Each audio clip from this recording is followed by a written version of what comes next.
Bom dia, boa tarde, boa noite, sétimo ano. Tudo bem com vocês? Professor David aqui. Hoje nós vamos continuar. Eita, que quase que cai. Hoje, pessoal, vamos continuar nosso estudo sobre artes, tá bom?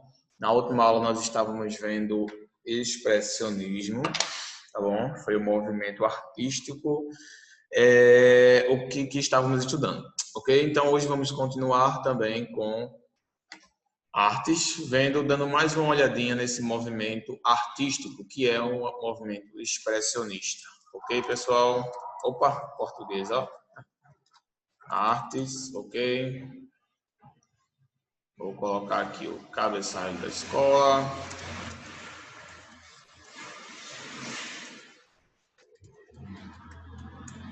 Eita, que é muita moto aqui, viu? É muita moto. Pessoal, vamos lá. Estávamos vendo o expressionismo e hoje eu quero mostrar para vocês algumas das obras mais importantes desse movimento artístico, ok?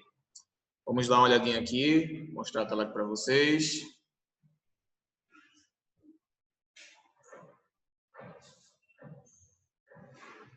Deixa eu ver.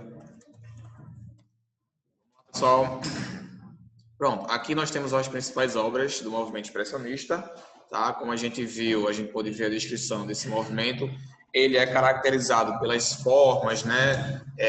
As curvas que expressavam um sentimento, talvez de alegria ou de tristeza, né? Dependendo do contexto no qual o artista estava inserido. Não é verdade? Então, vamos ver aqui algumas das artes expressionistas, tá? Como a gente está vendo aqui, o expressionismo foi uma vanguarda artística que revolucionou a Europa no início do século XX. O movimento que contou com a participação de nomes ilustres como os de Ernst Kircher, Armand Modigliani, Edvard Munch, Franz Marc e Paul Klee, provocou uma verdadeira renovação no mundo das artes, né? Então vamos agora dar uma olhadinha nas algumas das obras expressionistas, certo? Vamos ver aqui a primeira, que é de O Grito, de 1893, de Edvard Munch.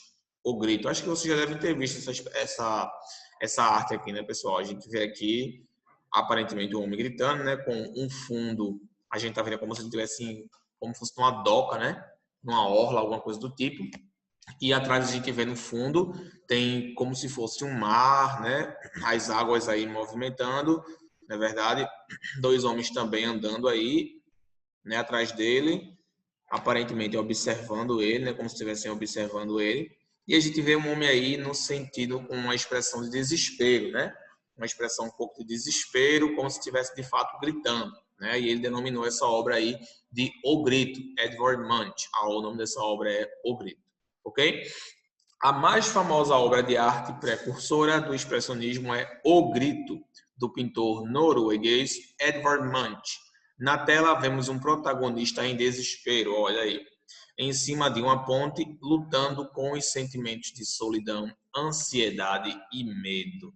Então, pessoal, essas curvas aí, né, essa deformação na arte, nesse caso, ela está expressando a luta do homem aí contra o medo, contra a solidão e contra a tristeza, né? É o que essa arte, é o que esse artista ele quis expressar através dessa arte, né? Um grito de desespero aí, aparentemente, como foi dito, lutando contra os sentimentos de solidão e de depressão, né? Ansiedade. Então, como eu tinha explicado na última aula, né, gente? Nós precisamos analisar o contexto da obra para que a gente possa entender, né? Como o que é que fez, o que é que levou o autor, o artista aí a produzir essa obra, né? O que é que levou ele a usar esses traços para representar um medo, né, do protagonista aí. Vamos lá. Pintado com cores vivas e extremamente simbólicas, ou seja, as cores aí a gente vê que simbolizam a tristeza, né? São cores um pouco escuras, um pouco vivas, né? Mas cores que a gente dá uma impressão de tristeza, uma impressão de, né? Um pouco pelo menos eu ao observar essa imagem aí, me remete a um sentimento de loucura, né? Como essa distorção aí no mar, sabe? Me remete a um sentimento de loucura, como se ele estivesse louco, né? Nos pensamentos dele. Ok, vamos ver aqui a outra descrição. O próprio ambiente, né, especialmente o céu pintado, o céu pintado a cores quentes, né, o céu aqui, no caso a gente está vendo aqui o marrom, né, com um amarelo, né, ou seja, uma coisa bem esquisita, né, na verdade.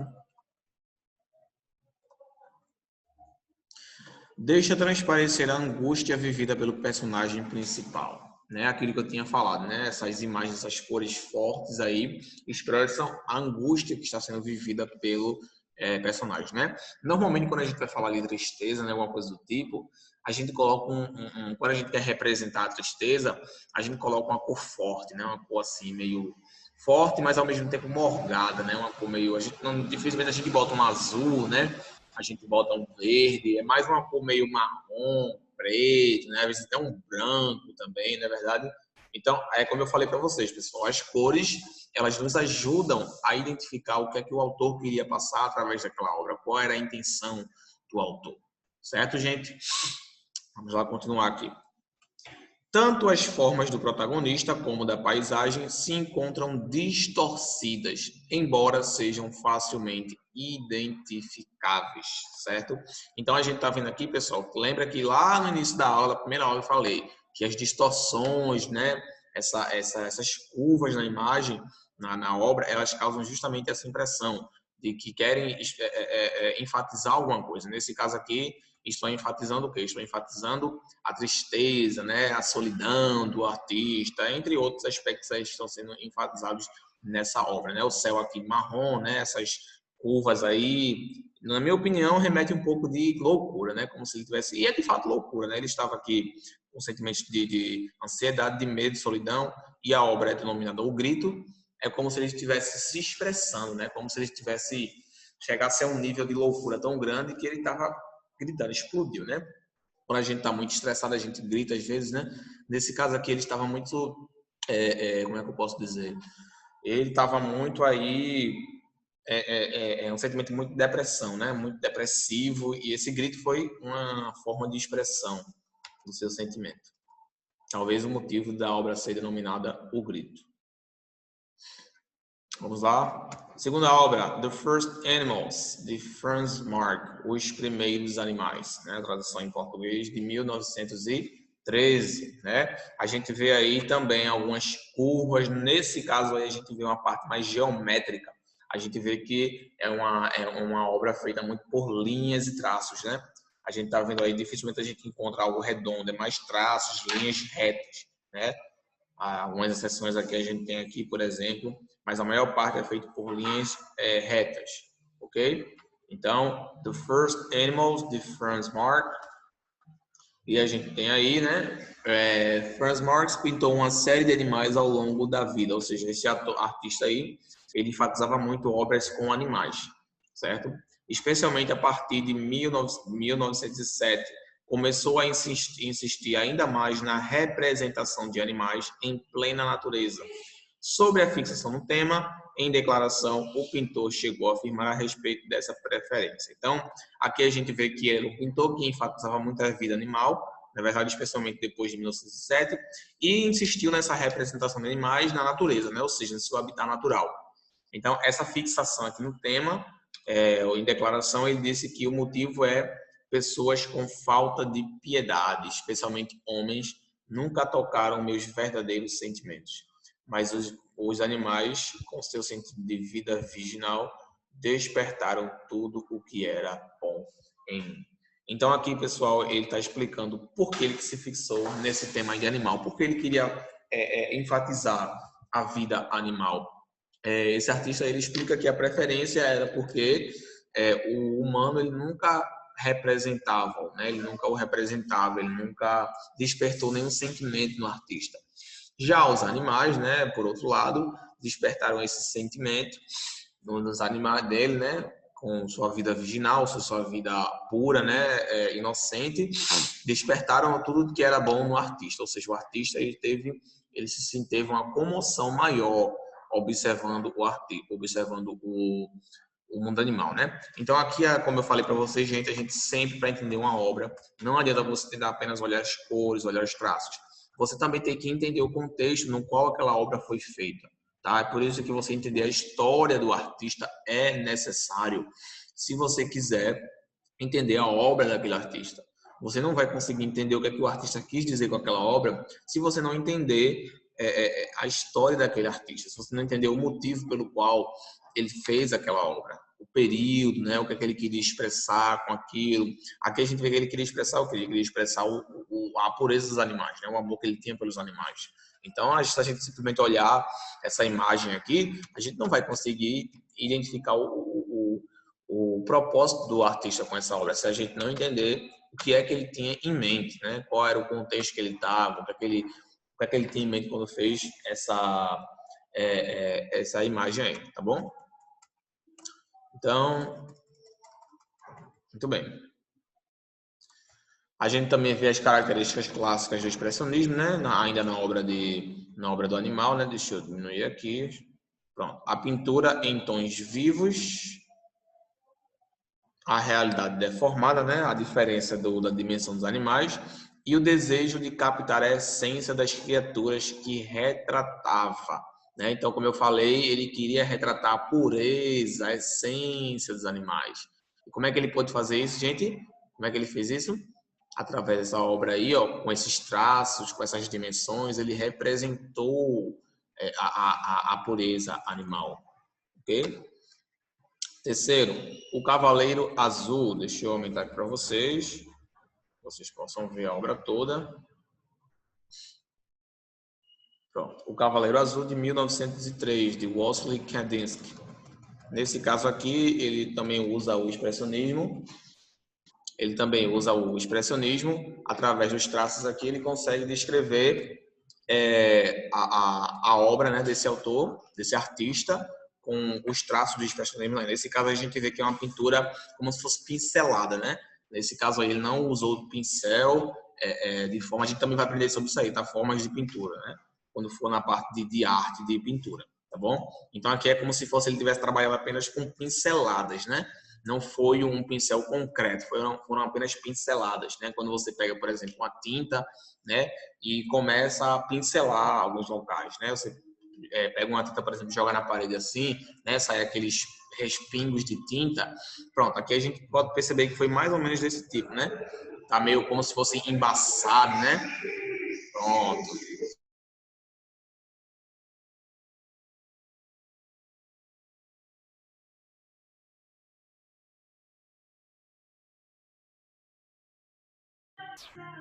Pronto, pessoal. Perdão aqui, o carro tá passando aqui, né? O carro de som aí, o barulho tá muito alto, tá? Mas como vocês estão vendo aqui, né? O Cavaleiro Azul de Wassily Kandinsky registra um cavalheiro em ação a partir de uma imagem propositalmente esfumada. Ou seja, como a gente tá vendo aí com esse aspecto aí, né? De embaçado, né? Como se estivesse tudo embaçado, mas aí foi proposital. O artista ele fez a pintura desse jeito propositalmente, certo? A imagem está ligada à ação e a um gesto de plena energia, que é reforçado também a partir das pinceladas, né? Como eu falei, feitas a cores vivas. O gramado é pintado em um verde forte, enquanto ao fundo pouco se pode observar da paisagem. Então a gente está vendo aqui o gramado, né? Deu mais ênfase no gramado, porém o fundo não é muito, não pode ser muito observado. A gente está vendo aqui algumas árvores, né? A gente dá para perceber que são árvores, né? Pelo as folhas aqui, né? Com um tom meio amarelado, né? Os troncos, né? Da árvore, né? A gente percebe aí que são árvores, né? Mas o fundo, enfim, ele está um pouco realmente complicado de ser enxergado. Cadê? Alguns teóricos afirmam que nos braços do cavaleiro há uma criança. Ó, aqui, vamos ver aqui, parece um gatinho, né? Alguns teóricos afirmam que aqui há uma criança. Só que essa afirmação, pessoal, ela pode ser baseada em mera visualização da arte. Não, como eu já tinha explicado, nós precisamos entender o contexto no qual essa obra ela foi realizada. Né? Qual é o contexto aí, pessoal, dessa obra aí? A gente está vendo que tem um cavaleiro, tem um casulinho, mas qual é o contexto? Será que ele pintou essa obra aí para enfatizar uma fuga, né? Uma fuga talvez de crianças, alguma coisa? Se for esse o caso, então podemos considerar a possibilidade de haver sim uma criança nas mãos do cavaleiro. Caso contrário, pode ser apenas uma impressão, né?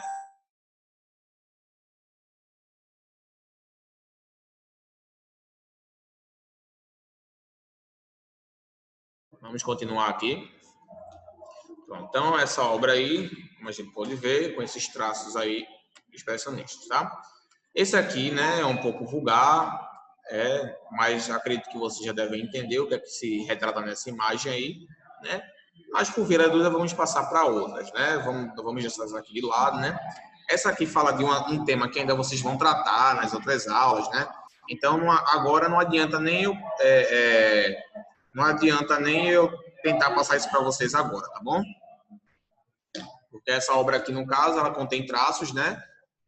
Que vocês vão ver futuramente, nos próximos anos, né? Vocês vão entender melhor essas obras aí. Não é a questão apenas da sexualidade, da nudez, não é apenas isso, pessoal. Mas é que aqui, esse caso, entra muitas questões históricas que vocês não viram ainda, né? Não é questão de pornografia nem nada do tipo, não, pessoal. É que são coisas que vocês ainda vão ver e que se eu tentar explicar para vocês agora, vocês não vão entender, tá? Então, essa obra aí a gente vai ver em outras aulas, talvez no ano seguinte, quando vocês tiverem visto sobre essa questão da sexualidade, né, da exposição da mulher naquele tempo, na verdade, a gente vai ver aí depois, ok? Pronto. Street with Women. Rua com Mulheres, né? Essa outra obra aí, essa aí é bem interessante, né? Com cores bem vivas, né? Representa como se fosse uma vizinhança e algumas pessoas aqui no lado, né? E também o Wassily Kandinsky, né? A pintura de Kandinsky ilustra uma paisagem urbana alemã que ganha vida a partir do uso de cores exuberantes. O registro havia sido feito em uma região onde a amada do pintor, Gabriele Munter, teria adquirido uma propriedade antes da Primeira Guerra Mundial. Então, qual é o contexto aqui dessa obra? A Primeira Guerra Mundial. Né? Antes da Primeira Guerra Mundial, então ele quer ilustrar alguma coisa, talvez como era, né, as casas, como era a vizinhança antes, né, da guerra, né, quando aconteceu todo aquele, né, aquelas brigas, toda aquela, não é aquela, a guerra, né, em si, né? Quando aconteceu essa guerra aí, talvez as pessoas tivessem, queriam ilustrar essa questão aí como era pacífico, né, a paz que tinha, né, antes da guerra, né.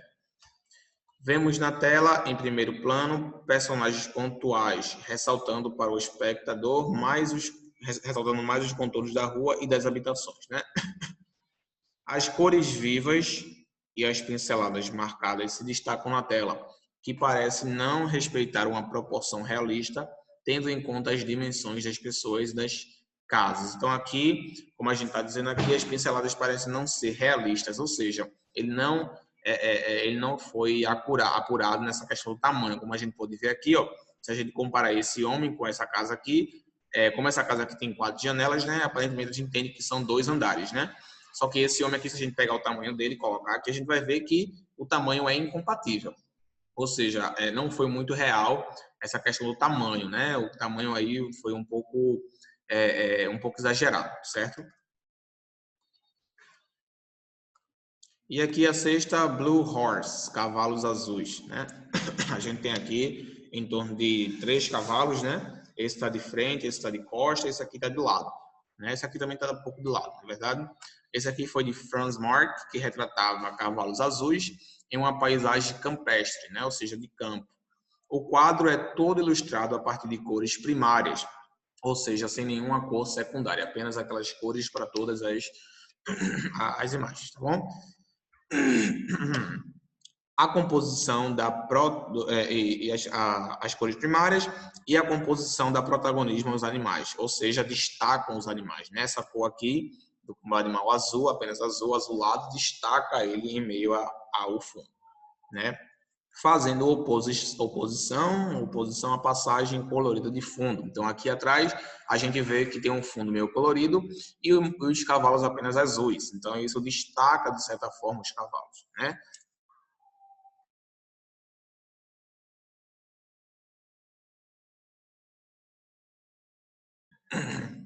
Vamos lá. Os 3 cavalos se retorcem, dando uma ideia de movimento à pintura. O azul escolhido para dar vida aos animais foge da noção de realidade com o intuito de transparecer para o leitor uma ideia de espiritualidade e serenidade. O quadro faz parte de uma coleção que traz cavalos ilustrados também em outras cores. A tela Red Horse, que são cavalos vermelhos. Em uma carta dirigida ao amigo artista August Mack, datada de 1910, o pintor Franz Marc relacionou o uso de determinadas cores com alguns afetos sensoriais específicos. Ou seja, ele relacionou as cores com a questão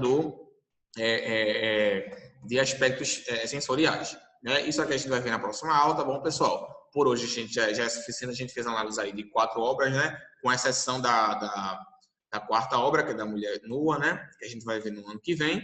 A gente fez então a análise de 4 obras, né, pessoal? Na próxima aula vamos continuar a nossa análise, certo? Espero vocês lá. Tenham uma boa semana e até a próxima aula. Tchau.